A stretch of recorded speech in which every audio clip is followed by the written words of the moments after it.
얼마 전 뉴스에서 이런 기사를 봤어요. 후임 잡는 해병대 가혹행위로 징역형 선고를 받다라는 기사를 봤어요. 그 내용을 보면 정말 치가 떨렸는데, 샤워할 때 못 움직이게 하는 아이스에이지를 시켜놓고 후임에게 찬물을 뿌려대는 행위, 전투수용 샤워실 바닥에 배를 깔고 눕게 한 후 샴푸를 뿌려놓고 바닥을 기어다니게 하는 행위, 투명 의자, 꼬라박아 등등 별의별 가혹행위들이 많더라고요. 결국 그 가해자는 징역 6개월, 집행유예 1년을 선고받았습니다. 여러분들 생각은 어떠세요? 와, 진짜 해병대 미친놈들만 모아놓은 곳이다. 또라이들의 집합소다. 와, 우리나라 군대 미개하다 등등 많은 것들이 생각나시죠? 저는 이 기사 보고 참 안타깝더라고요. 20대에 가장 아름답고 활기찰 때 피해자는 저런 가혹행위를 당해서 마음에 상처 입고, 가해자도 20대인데 감옥이나 가게 생겼고, 이게 맞나요? 저는 가해자 편에 서는 게 절대 아닙니다. 가해자는 군대 처음 갈 때부터 애들 괴롭히려고 군대 갔을까요? 멋지게 해병대 가서 군 생활해서 인정받고 싶어서 갔겠죠. 근데 왜 저렇게 됐을까요? 그렇다고 해병대가 잘못이다? 해병대가 뭘 잘못했어? 해병대는 군인을 만드는 곳인데? 해병대는 가혹행위를 절대 하지 말라고 하는 곳인데? 잘못은 선배들에게 내려왔던 쓸데없는 군기 문화, 가혹행위 문화예요. 그런 거 하지 마세요. 옛날에는 그랬을 수 있어요. 그때는 병원에서도 담배 피고, 버스에서도 담배 피고, 비행기에서도 담배 피고, 음주운전하면 동네 주민이면 봐주고 했던 그런 시대라고요. 시민의식이 지금보다 훨씬 떨어질 때라고요. 근데 지금은 다르잖아요. 시민의식이 많이 올라갔어요. 그럼 그거에 맞게 군대 안에서도 문화가 개선이 돼야 되는데, 언제까지 가혹행위로 군기를 잡는 문화를 가져갈 거냐고요. 여기서 제 이야기 하나 해드릴게요. 저는 연예계에서 음악을 10년 넘게 했습니다. 불과 10년, 15년, 20년 전까지만 해도 진짜 선배들한테 맞아가면서 음악을 배웠습니다. 가르치는 선생님조차도 때리면서 가르쳤어요. 그때는 그게 가능했습니다. 그게 당연했던 일상이었어요. 군대랑 비슷하죠. 진짜 그때는 맞는 게 너무 싫고, 그 선배를 보는 것도 연락 오는 것도 싫어서 핸드폰을 부셔버린 적도 있어요. 주먹 쥐고 엎드려 뻗쳐하고 맞는 거, 대가리 박는 거, 싸대기 맞는 거, 코피도 많이 흘렸습니다. 별의별 폭행 많이 당했습니다.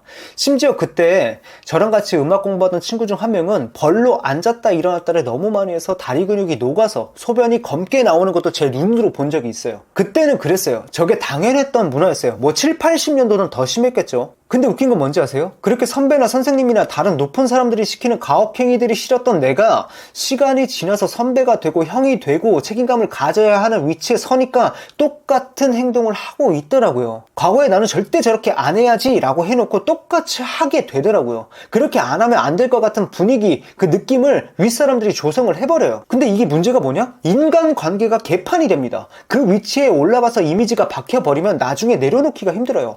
그럼 후배들은 나를 무서운 선배, 말도 못 거는 형, 다가가기 힘든 형 등의 이미지로 고착화가 돼서 애들하고 멀리 떨어지게 됩니다. 엄청 외롭게 되고 나조차도 마음이 편하지 않게 돼요. 그럼 너가 좀 편안하게 행동하면 되지 않냐? 라고 물을 수 있는데, 저는 그때 당시 그게 안 됐어요. 제 자체도 어려서 안 됐을 뿐더러 윗사람도 뭐라 하지, 선배도 뭐라 하지, 그럼 나는 괜히 욕바지가 되고 이런 게 싫었거든요. 그때는 그랬다고 칩시다. 고작 1, 2년. 군대로는 몇 개를 먼저 했다고 막 선후배 따지고 규율 잡는 게 지금 생각하면 굉장히 웃기죠. 여튼 그렇게 하고 제가 나중에 일을 그만두니까 후배 애들한테 연락이 오겠어요?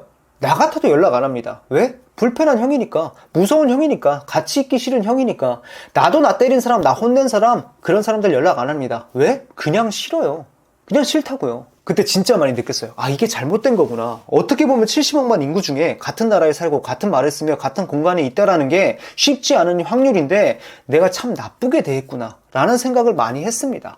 그런 생각을 가지고 있던 내가 해병대에 갑니다. 갈 때 무슨 생각을 다짐하고 갔냐면, 가서 훈련 빡세게 받아야지, 해병대 가서 바뀌어야지 라는 생각 단 1도 안 했어요. 가서 평생 볼 친구들을 만들어야겠다, 가서 내 사람들을 만들어야겠다라는 생각을 가졌습니다. 결과는 어떻게 될게요? 제가 올해 초에 결혼을 했는데 코로나로 인원 제한이 있음에도 불구하고 제가 해병대에서 만났던 선임, 후임, 동기, 간부님들, 심지어 제가 병장일 때 막내였던 애까지 휴가를 써서 150명이 넘는 인원이 왔습니다. 해병대에서 온 사람만요. 모든 친구들 중에 멀리서 축의금만 보낸 친구들까지 하면 좋게 200명은 넘을 겁니다. 저 군생활 할 때 가혹행위 단 한 번도 한 적 없습니다. 병영문화 혁신을 추진하기 위해서 나가서 발표를 한 적은 있어도 병영학습 가혹행위 단 한 번도 한 적 없어요. 한 명이라도 내가 한 사람이 있다라고 나오면은 저 이 채널 그냥 파기시켜버립니다. 자, 제가 이렇게 군생활한 게 가혹행위랑 군기를 잡아서 됐을까요? 아니면 사람 대 사람으로서 좋은 추억을 만들어서 됐을까요? 좋은 추억만 만들 생각으로 군대에서 대충 하고 기아 빠지게 행동한 거 아니야? 라고 얘기하는 사람이 있을 텐데, 그딴 식으로 군생활 안 했고 병사로서 사명감 갖고 맡은 바 그 이상을 해서 상장도 많이 받았습니다. 당연히 후임도 잘 가르쳤고요. 자, 여러분들 생각은 어떠세요? 군기 잡는다고 가혹행위를 해서 감옥에 갈 위험성에 놓일래요? 아니면 저처럼 평생 웃으면서 지내는 소중한 사람들, 술 먹으면 보고 싶다고 전화 오는 그런 인간관계를 만드실래요?